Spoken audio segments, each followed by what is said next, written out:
Hey guys, welcome. I'm here with my boy today, my brother, Marlon.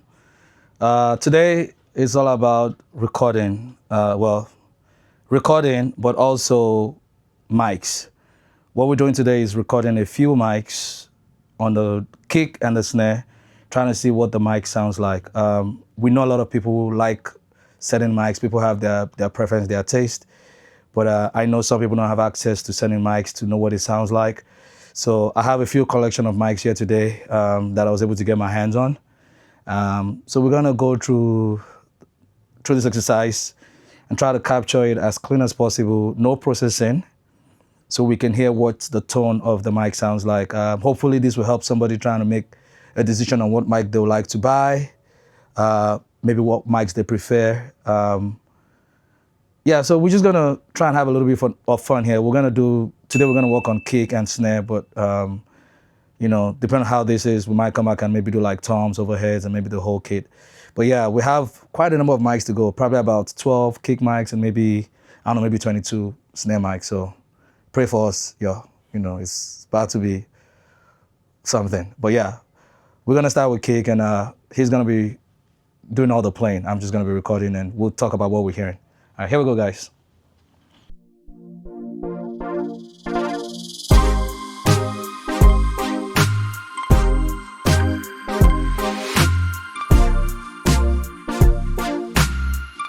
What you're listening right now is you're listening to the Lauten Kick Mic mounted inside with a Kelly shoe. So let's do four quarter notes on that.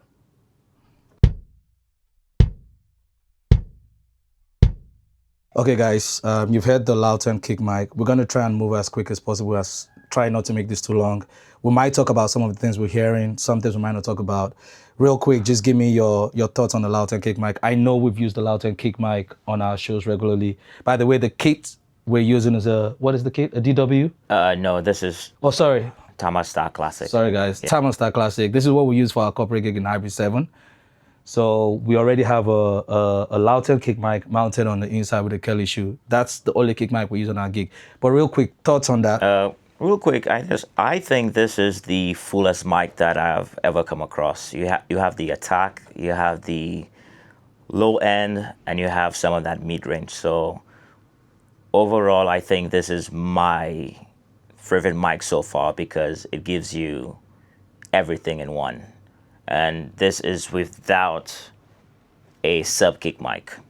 So as I said, I think with this Lauten mic, you get the fullness of the kick, which is a drummer's dream right now. Yeah. All right, let's hear the Shure Beta 52.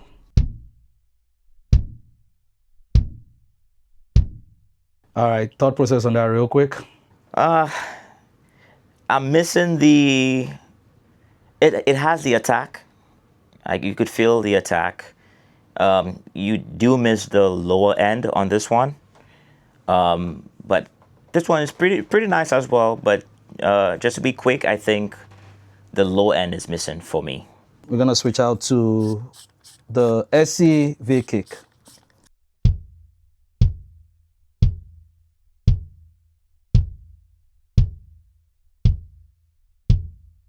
Thoughts on that? Yeah, the V kick, it is pretty round. You could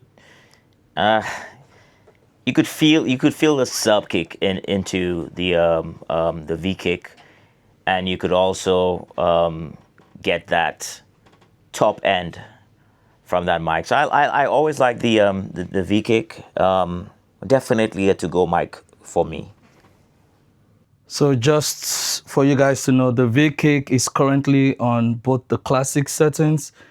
What I'm gonna try and do is see if we can switch it to the modern settings real quick so we can see what that sounds like. So stand by real quick.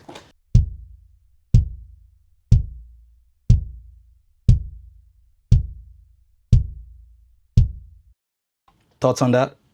Yeah, that's a classic setting right there. Oh, sorry, that's the modern setting. The first one was the classic. Yeah. The second one is the modern. The modern setting, you could hear that tubbiness in it. I could definitely see where this could fit in to different production, live settings you want, but the modern one is really nice. The tubbiness is present, less of the top end, but you definitely feel that tubbiness in it. I like it. Okay, we're gonna try and go to some boundary mics. So we have the Beta, Shure Beta 91A. We have the AC Electronic BL8 and the Beyerdynamic, I believe it's the D71. So this one right now we're about to listen to is the Beta 91. Let's have, it's sitting inside of the kick on the pillow. So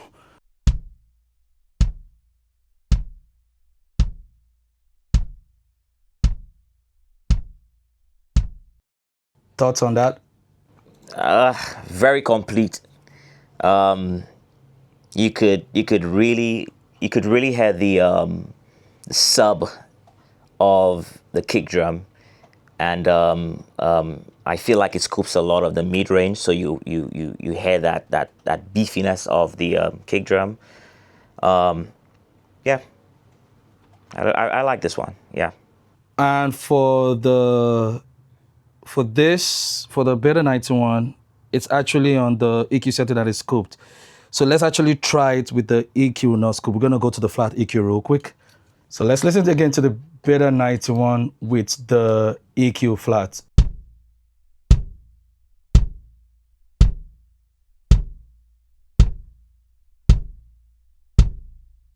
All right, thoughts on that while I get the BL8 ready?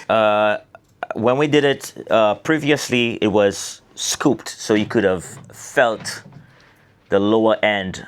It was very present. Without it being scooped, I feel like you lose a lot of the lower end on this one. I prefer it scooped, but yeah, very good mic. We have the BL8 flat on the high pass, no padding, no attenuation, but we do have it on the, I believe it's on the modern setting right now. So yes, it is on the modern setting. We're gonna take a listen to see what it sounds like on the modern setting, and then we're gonna check the classics.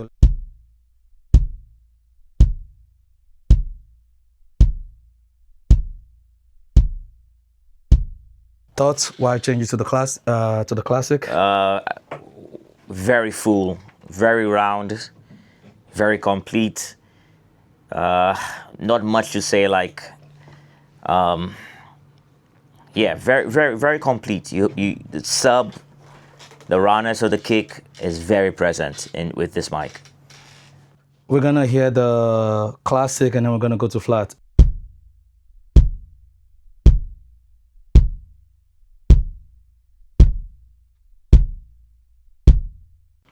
Thoughts? I feel you could hear the sub of the kick even more on this settings. Yeah, it brings out that sub kick vibe from that settings, and if you like a boomy bass, I think those settings are for you. All right, now we're going to the flat setting.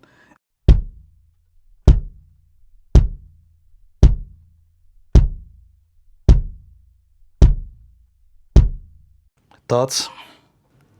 Yeah, with this one, you could hear a lot of more top end and a lot more mid range, less of the low end. I'm not sure of the EQ curve. Maybe they have not scoped in the mid range, but this one you could just hear a lot of mid and high end, a little bit of sub, but not as present as the other settings where we could really feel the sub of the kick. Okay, we're gonna move on to the Beyerdynamic TG71. Now guys, just so you know, this is one of my favorite kicking mics. If I had to pick one, most people that know me, that have walked around me for a while, will tell you that this is one of the mics I'm gonna go to. I love the Beyerdynamic the D71. I don't know if I said TG. We're listening to the D71 from Beyerdynamic.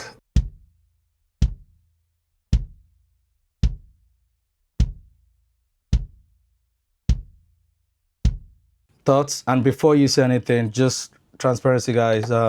Before we got the Lauten Kick Mic, this was one of the kick mics we used in combination with the Earthworks DM6. But yeah, thought process on this. Punchy. Yeah. I don't think it has the low end. I know it's very flat right now, but it's very punchy. Like it feels like compression and gate is already activated on a flat mic like this. So I could see why a lot of people like this mic because it's so punchy already. Okay, guys, we're now on the Earthworks DM6.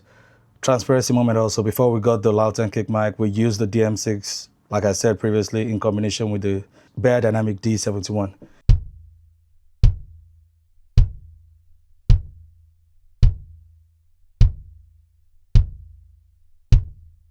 Thoughts? Very punchy as well. I think it has a low end, but the punchiness is very present. I see why you were using this one in combination of the the D71. D71? Yeah. I could see this mic being used as a standalone mic because it has a punchiness, but it also has some low end as well. All right, guys, the next mic we're going to go back to the Lauten Kick Mic, but in this case, we're going to place it on the outside. So if you're in a situation whereby you couldn't mount the kick mic like we've done, and we did that because I just wanted consistency pretty much on every gig. I didn't want to have to worry about changing stuff.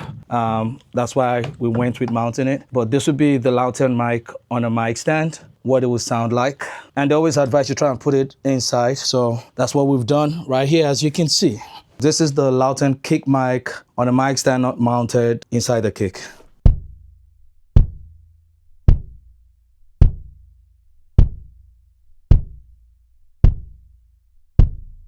Thought process?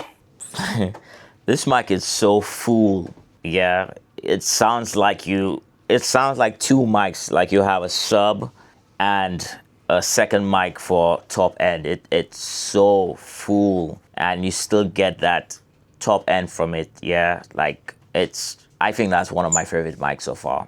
And I'm maybe because I'm so accustomed of the sound of it, but I feel like it's the fullest mic I've heard on a kick so far. Now, guys, just so you know, there was the low pass on 12K on that. Now, when you had the mic on the kick in, it was pretty much flat. But what you had was with the low pass on 12K. Now, just also, guys, when I initially got this mic, I bought it just to, see what the hype was about. Within the first few minutes of us doing sound check with the kick mic, we made a decision that we needed to buy one for the band immediately. So we hadn't even done the gig yet. We literally had it during sound check and was like, yo, we got to pick up that mic. And that's how I ended up picking up the Lauten Kick Mic because it's that good. Next mic we're going to, Audix D6. Not one of my favorite mics to go, but it has its purpose, it has its use. But let's hear what it sounds like.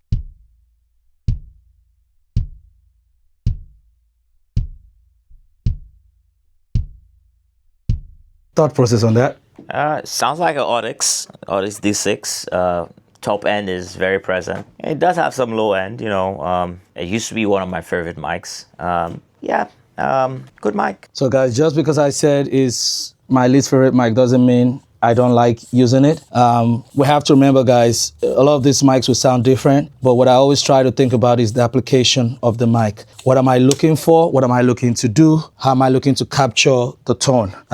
Depending on what genre I'm working on, if I feel like I might need more attack or I've heard the tone of the drum and I'm not happy with what is going on and we don't have time to make changes, I might want to pull out a D6 because I don't want to worry about having to mess with EQ. Maybe I'm limited on time or whatever the case is. So just put in mind, guys, that these are just tools. They all have their sounds, but if you think about what you're trying to do with the sound, what you're trying to capture, what sound you're trying to produce, having some of these mics might be useful.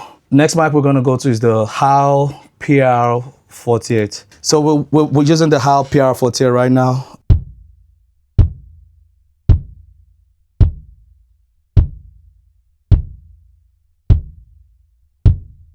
Thoughts? I'm surprised. This mic is pretty full as well. You could feel a sub of the kick drum, which is a good thing. And oh wow, yeah, it's very boomy. You can get that big sound out of a small kick drum.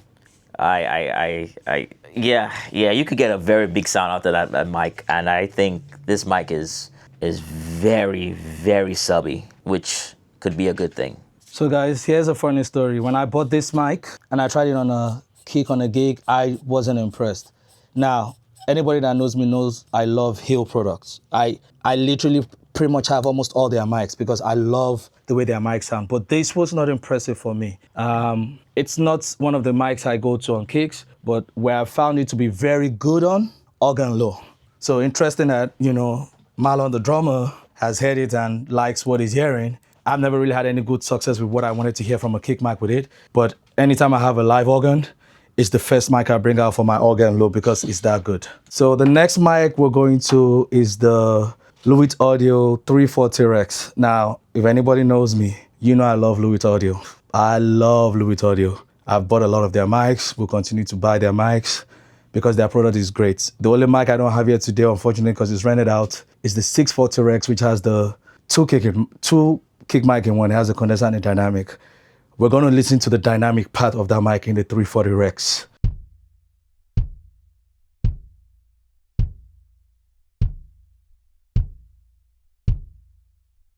Thoughts? I always like Lewitt. I love Lewitt mics as well too because of you. It's a very complete mic. The low end is not that present compared to some of the mics we tried on a couple minutes ago. But I feel it's a very complete mic. You have the high end, you have the low end, and it's very together, and it's not like a big difference between the low and the high. So yeah, again, like Lewitt, very good mic. We're down to the last two kick mics, thankfully. I hope you guys have been enjoying this. But yeah, we're down to the last two kick mics. And this will be, the mic we're going to listen to now is going to be the Telefunken M82. That's what we're going to listen to. All the settings on this will be flats. Yeah, we're going to keep everything flat in this case. If you want to hear the boost stuff, we'll see if we can do that. But let's start with everything flat.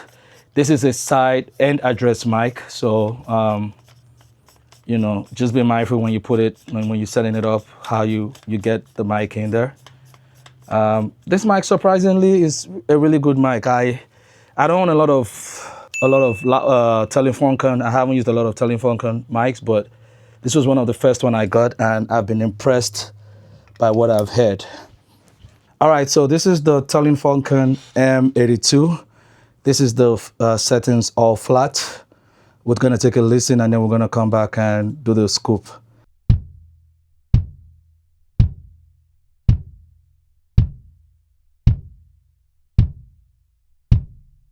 Thoughts?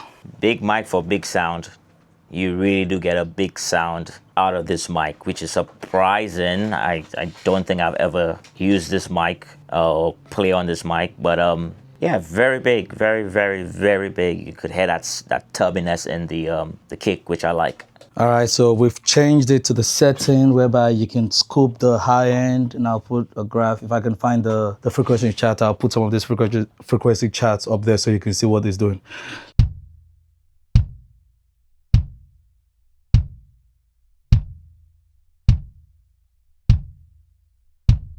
Thoughts? I think it became much more punchier. Like it's the low end is not that much, the sub kick part of it, but I feel like it just so much punchier on this setting. So yeah, I like it. Okay guys, we're down to the last mic for today on the kick mic.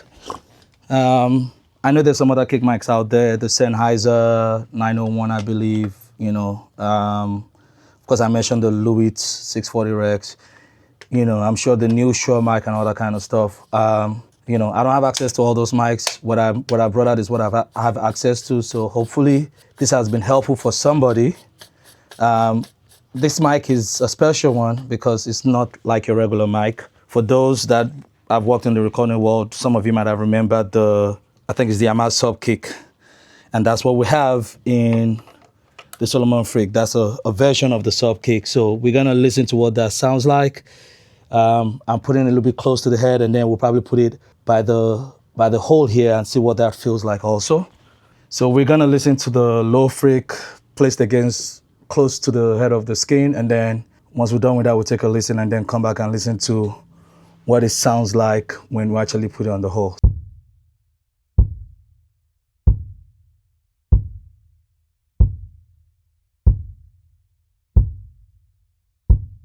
Thoughts? Surprisingly, you could actually hear the attack on this one. The mic says it all. It's a sub kick mic, so the low end is really there. The sub kick part of it is there, but surprisingly, it does have attack on it. Okay, so we changed the position now to just pretty much cover the hole. Let's see what that sounds like. I've never done this before, guys, because usually when I've used this in recording, there's usually a kick in that hole. So this will also be a first time of me hearing what it sounds like.